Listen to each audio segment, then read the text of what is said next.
name is Huyền.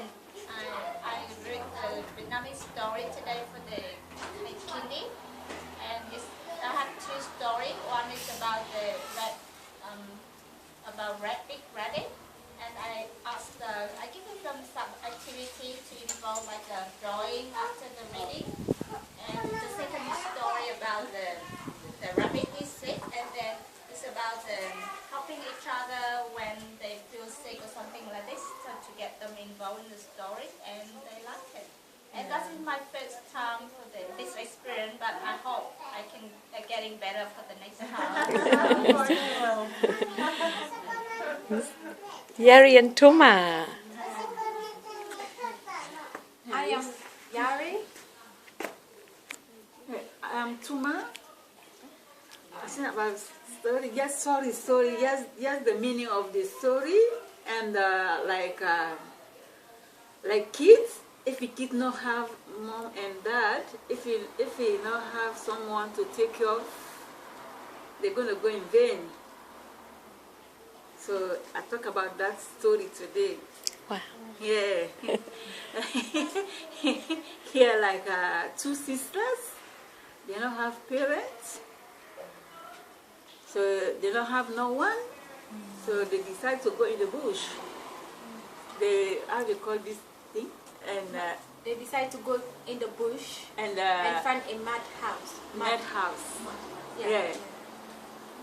So the elder one, and in the morning, in the daytime, they go and find something to eat.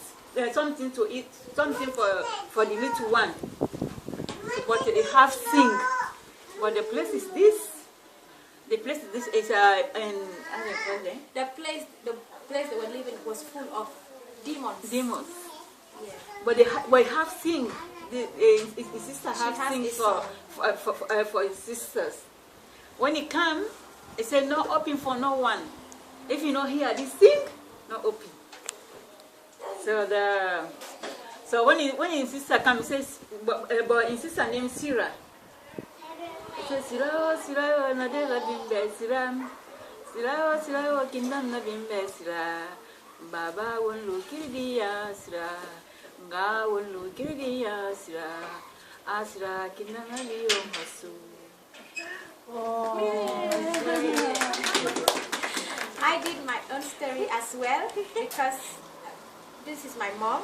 So she did one in our native language, and I did two in another language, Creole. It's Patois English. So it's mixed with English and Creole and broken English. So I did one, and mostly some of these stories I've heard them again from my mom and my grandmom. So it's like stories that has been transferred through generations. Yeah. So like for instance, when I was in back home, when we go for vacation in our village, we see these people sitting down around the fire, the moonlight, telling stories, and so that's like kind of runs through us. So one of them actually is mine. It's kind of a little bit of the story that I've heard, and a little bit of my own to make it more interesting, because sometimes when our elders are talking, they talk in tongues, like in deep dialects. It's so complex to understand. You just have to figure out and use your brain and say, oh, maybe this is what they're talking about. So like to make it simple, I have simplified it and write it in my own words, like one of them. And so today I said one story was called Mr. Maloney. It was about a man who was so kind to an animals. And later on, this man has to move on to look for a job. But when there was a time, the wife was almost delivering. The wife was pregnant and she was in pain.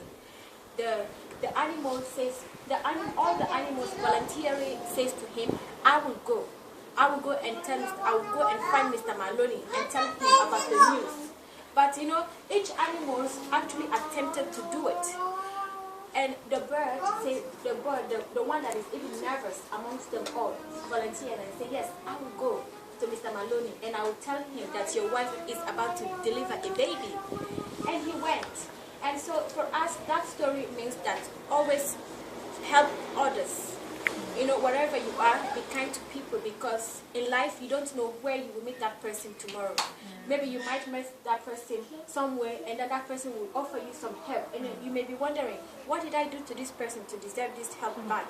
So it was like, okay, so that was the kind of the method, the meaning of that story.